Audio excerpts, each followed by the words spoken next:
नन्ही चिड़िया। प्रेरक कहानियां इंसान को निराशा से आशा की ओर ले जाने का मार्ग दिखाती हैं। प्रेरक कहानियां पढ़ने से इंसान के आचार और विचारों में सकारात्मक भावना आती है।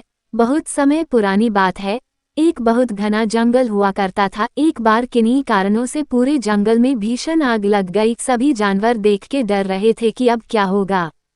थोड़ी ही देर में जंगल में भगदड़ मच गई। सभी जानवर इधर से उधर भाग रहे थे। पूरा जंगल अपनी अपनी जान बचाने में लगा हुआ था। उस जंगल में एक नन्ही चिड़िया रहा करती थी। उसने देखा कि सभी लोग भयभीत हैं, जंगल में आग लगी है, मुझे लोगों की मदद करनी चाहिए। यही सोचकर वह जल्दी ही पास की नदी में गई और चोंच में पानी भरकर लाए और आग में डालने लगी। वह बार बार नदी में जाती और चोंच में पानी डालती। पास से ही एक उल्लू गुजर रहा था। उसने चिड़िया की इस हरकत को देखा और मन ही मन सोचने लगा। बोला कि ये चिड़िया कितनी मूर्ख है, इतनी भीषण आग को ये चोंच में पानी भरकर कैसे बुझा सकती है। यही सोचकर वह चिड़िया के पास गया और बोला कि तुम मूर्ख हो, इस तरह से आग नहीं बुझाई जा सकती है। चिड़िया ने बहुत विनम्रता के साथ उत्तर दिया, मुझे पता है कि मेरे इस प्रयास से कुछ नहीं होगा, लेकिन मुझे अपनी तरफ से बेस्ट करना है। आग कितनी भी भयंकर हो, लेकिन मैं अपना प्रयास नहीं छोड़ूंगी। उल्लू ये सुनकर बहुत प्रभावित हुआ। तो मित्रों, यही बात हमारे जीवन पर भी लागू होती है। जब कोई परेशानी आती है तो इंसान घबराकर हार मान लेता है, लेकिन हमें बिना डरे प्रयास करते रहना चाहिए। यही इस कहानी की शिक्षा है। नंदन वन में एक नन्ही चिड़िया रहती थी जिसके दो मुंह थे। दो मुंह होने के कारण वह चिड़िया दूसरे पक्षियों से बिल्कुल विचित्र दिखती थी। वह चिड़िया एक बरगद के पेड़ पर घोंसला बनाकर रहती थी। एक दिन वह चिड़िया जंगल में भोजन की तलाश में इधर उधर उड़ रही थी।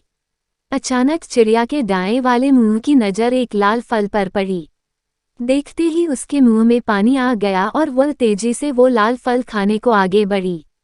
अब चिड़िया का दायां मुंह बड़े स्वाद से वो फल खा रहा था। बायां मुंह बेचारा बार बार दाएं मुंह की तरफ देख रहा था कि ये मुझे भी खाने को दे, लेकिन दायां वाला चुपचाप मस्ती से फल खाए जा रहा था। अब बाएं मुंह ने दाएं वाले से प्रार्थना की कि थोड़ा सा फल खाने को मुझे भी दे दो। तो इस पर दाएं मुंह ने गुस्सा दिखाते हुए कहा कि हम दोनों का पेट एक ही है, अगर मैं खाऊंगा तो वो हमारे पेट में ही जाएगा।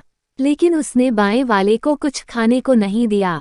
अगले दिन चिड़िया फिर से जंगल में खाने की तलाश में उड़ रही थी। तभी बाएं मुंह की नज़र एक अद्भुत फल पर पड़ी जो बहुत चमकीला था। वह तेजी से उस फल की तरफ लपका। अब जैसे ही वो फल खाने को हुआ, तुरंत पास बैठे एक कौवे ने चेतावनी दी कि इस फल को मत खाओ, ये बहुत जहरीला है। ये सुनकर दायां मुंह भी चौंका और बाएं से प्रार्थना की कि इस फल को मत खाओ, ये हमारे लिए बहुत खतरनाक साबित होगा। लेकिन बाएं मुंह को तो दाएं से बदला लेना था। उसने एक ना सुनी और चुपचाप वो फल खाने लगा। कुछ ही देर में चिड़िया का शरीर मृत होकर जमीन पर गिर पड़ा।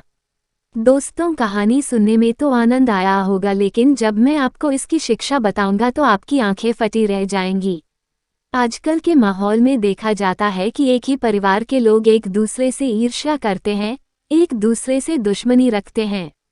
लेकिन जब भी वह एक दूसरे को नुकसान पहुंचाने का सोचते हैं या एक दूसरे से बदला लेने का सोचते हैं तो नुकसान पूरे परिवार का ही होता है।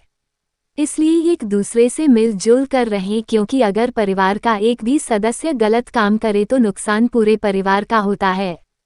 यही इस कहानी की शिक्षा है। धन्यवाद।